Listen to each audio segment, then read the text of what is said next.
The build-up to the match at Poynter Park on Saturday between Kelso and Musselburgh was tense, with both sides in the relegation zone at the halfway point of the season.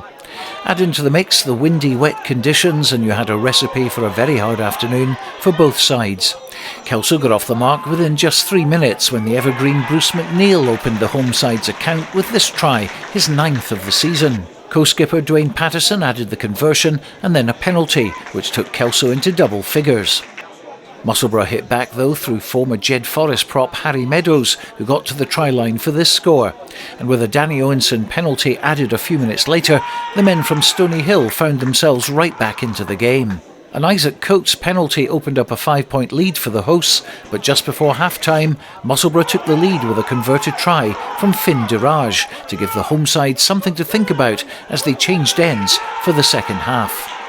Kelso needed a good start in the second period, and they got it. As for the first try, it only took them 3 minutes to go over, and it was co-captain Keith Melbourne who got on the scoresheet with this converted try to give them the lead back at 2015.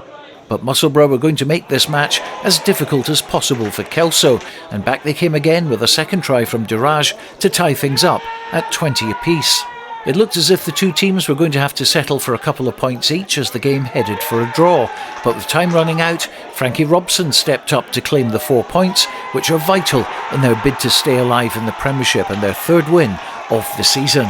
If Kelso are going to survive, they're going to have to back their 2 wins up from the last 2 weeks when they visit Selkirk next Saturday, which should be a much anticipated derby.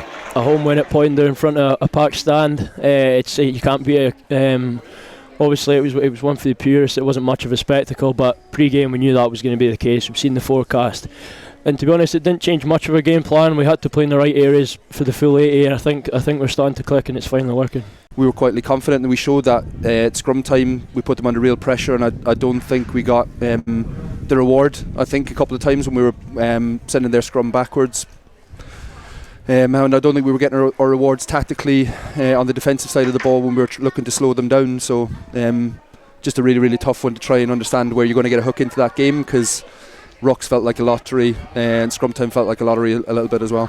In the Premiership, Hawick and Selkirk's games were postponed because of the weather, but Melrose got a superb win over Curry, winning 43-29 and not only doing the double on the Scottish champions, but bounced back from conceding 66 points the week before. In National 1, Jed Forest posted a very good draw at Highland. Gala took Dundee apart at Netherdale, but Peebles' game at Boroughmuir was postponed, as were the 2 games involving Berwick and Newton Stewart in League 2.